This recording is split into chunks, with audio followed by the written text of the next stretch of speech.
Welcome back. Joined now by former NFL professional football player Reggie Berry. Played with the San Diego Chargers, and he is on the National Board of Directors of the former NFL Players Association. Reggie, welcome to our show. Thank you. It's good to be here. Most relevantly, Reggie is executive director of this wonderful program known as Goals for Life. Tell us what that's all about. Goals for Life is a program where former NFL players work with kids in schools. We've been in juvenile halls, and we say that the same thing it takes to be good in sports is what it takes to be good in school. So you go into schools, and some of the kids that are having some problems, behavioral problems, you guys mentor them. Yes, sir.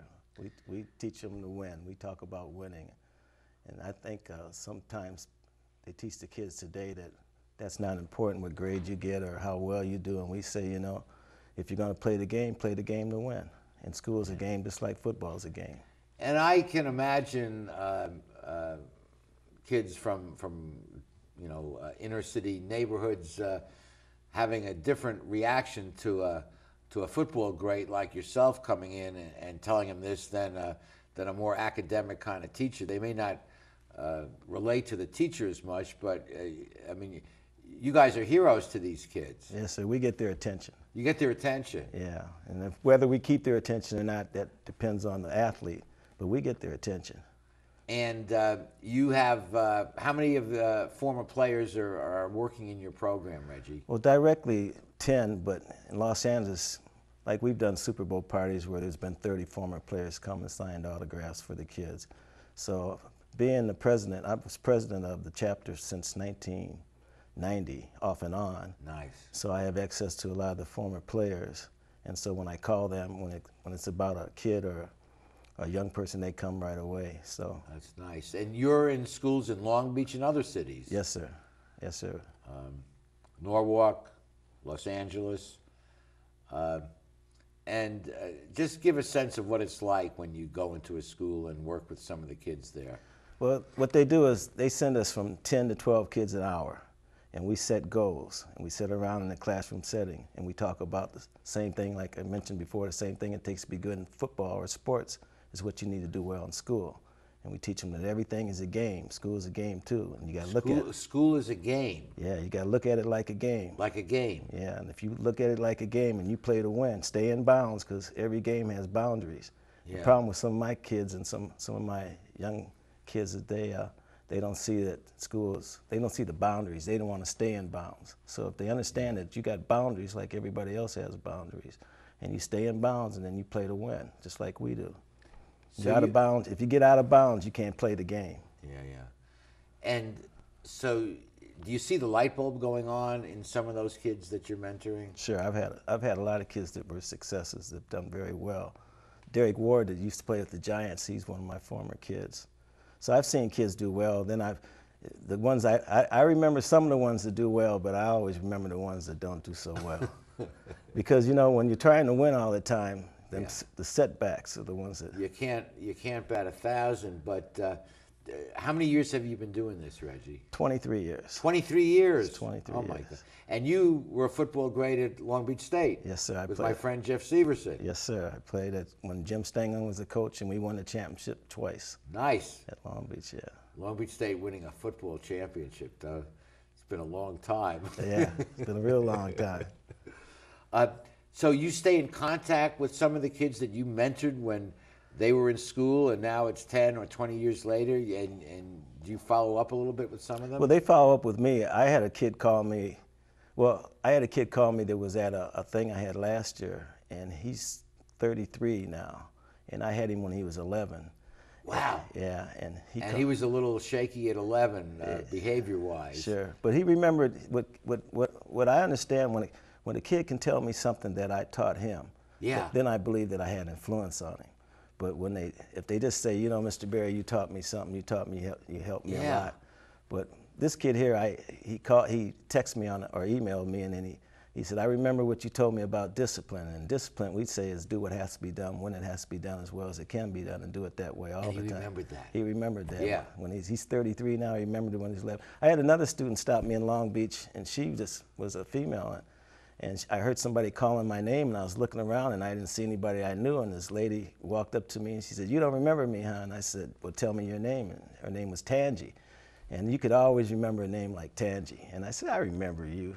Then she told me how well, she needed to set goals in that period of time and how well I helped her. So I said, thought she was pulling my leg, and I said, "Will you tell me something that you remember?" And she says, "I remember what attitude is." And I said, "What is it?" "How you see things and how you react to it." And I looked at her and I said, "Well, you just made me feel like a teacher." Because she's an older lady with kids, and now she's doing well. That's wonderful. Well, look at the impact you've had on so many lives. Thank you. And as a teacher, I can share the joy that you have, and I see the twinkle in your eye and your smile that you're very happy doing what you're doing. Yeah, you know what kids do is they make you see yourself, and I always tell them things that you think. The difference between me and some of the kids I worked with is I never wanted to get caught, And kids today, they really don't care, because they're looking for attention. Well, I always got attention from playing sports, so everybody gave me attention. And all the kids are going to get attention one way or the other. And I always ask them, how are you going to get your attention? How are you going to get How people? are you going to get your attention? Yeah. Oh, that's great. Yeah. Well, Reggie, we're so delighted you could be with us this is our holiday show, our Christmas week show, and what a perfect guest you are for this. And what a pleasure it is to be here with you, Art. Thank you. And if you guys would like to support Goals for Life, we're putting the telephone number and website up. I'm sure they can use some funding support or volunteers, and give Reggie a call. Happy holidays, my friend. Oh, thank you. Same to you. Okay, coming up, the Dean. I bet you guys didn't know that Long Beach has its very own law school. Stay tuned and you'll find out where.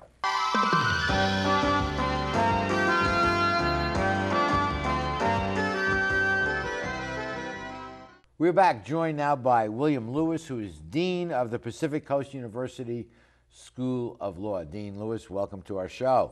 Thank you very much, Art. Thank you for having me, and happy holidays. Thank you. You too.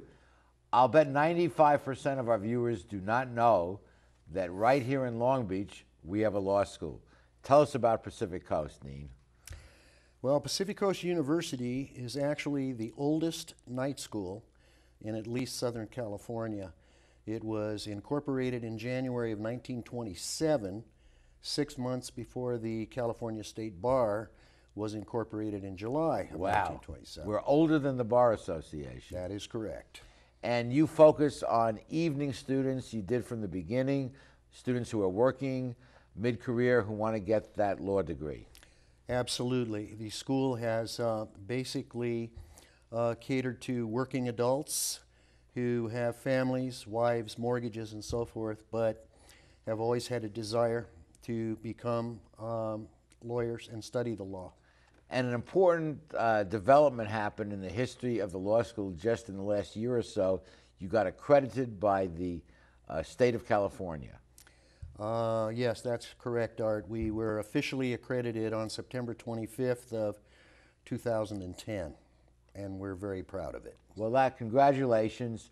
And among the graduates of Pacific Coast Law School are Laura Dowd, who's now our city auditor, Jerry Shipsky, who's a councilwoman, retired Judge Robert Parkin, former city attorney, was it? Or Correct. Attorney. So, and a whole bunch of judges are alums of Pacific Coast. At least 13. Wow. So, check this out.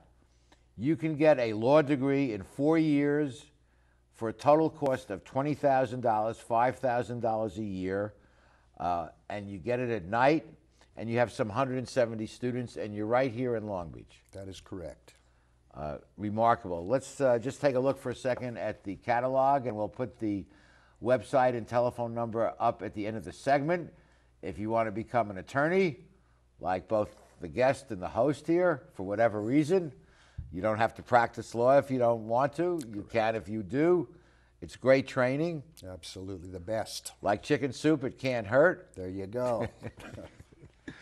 And you can get it right here in town. It has to be the best kept secret in this city. And if I may throw in, Art, we're about a stone and a half throw from here. We're right off of Eximino and PCH. Yes. Within shouting distance of this university. Right behind Staples. So you can load up with legal pads at Staples and go take your courses. Exactly. Let's just talk for a moment about what a law degree gives the graduate. Well, depending on your perspective, I happen to believe that a law degree gives you probably the best education that's possible. In fact, there's even talk on some campuses about replacing the general liberal arts curriculum with more of a curriculum that's law-based. Definitely makes you a more educated citizen, makes you a more productive citizen, and both of us believe in education. It's a tremendous education. It gives you analytical skills too, where you can go into an area that you're not familiar with, get familiar with it, and cut to the chase. I mean, I believe in Occam's razor just as a philosophy of life, just So do I. eliminating unnecessary theories that are not necessary to explain observed phenomenon, but also just in editing. We edit our magazine very tightly and just chop away unnecessary words, phrases, concepts, and get to the core. Absolutely. I agree with you. And legal training does that. Critical thinking. Critical thinking. And whether you actually practice law, whether you teach like both of us do, whether you go into government, how many members of, well, this is not an endorsement now that I think about it, but how many members of Congress are lawyers? Too many. Exactly. But it does change it changes your life, really. Yes, for the better. And is it satisfying being a dean as well as a teacher? Yes, it does. Obviously, being a dean requires more paperwork, but my biggest satisfaction comes when a graduate who has passed the bar from our school comes up, shakes my hand, or gives me a hug, based on the gender, and says, "Thank you very much. I couldn't have done it without you and the faculty." Nice. You can't buy that kind of feeling. Amen to that. It is so true. And as we approach the new year, maybe one of your New Year's resolutions might be, I want to go to law school. And if you decide to do that and you live here in the greater Long Beach area, you can get a law degree for $20,000, not a six-figure burden as some graduates have from many of the national law schools, and use it as you wish. So, Dean Lewis, thank you. We'll be back with the remaining portions of our show after these messages.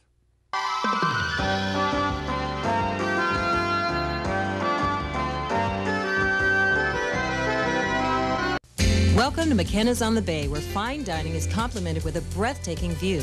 McKenna's is a restaurant of incredible ambiance, providing service and cuisine with style, class, and romance. The menu offers a variety of appetizers, serious seafood, prime steaks, an oyster bar, and specialty entrees for either lunch or dinner. McKenna's on the Bay features patio dining, nightly entertainment, and 2 banquet facilities. No matter what your occasion, McKenna's on the Bay is like being on vacation. Join us today at McKenna's on the Bay. This has been our last show of the 2011 year as we continue our 20th anniversary season. I want to thank our sponsors, our many guests, and most of all, you, our viewers, for your support and loyalty over these past 20 years. We could not have done it without you. And Dean Lewis, thank you again for joining us and being part of this last show of 2011. Thank you, Art. It was my pleasure. And thank you at home for being our guests. Please join us in the new year, 2012, wishing you all the very best for the holiday season and the new year.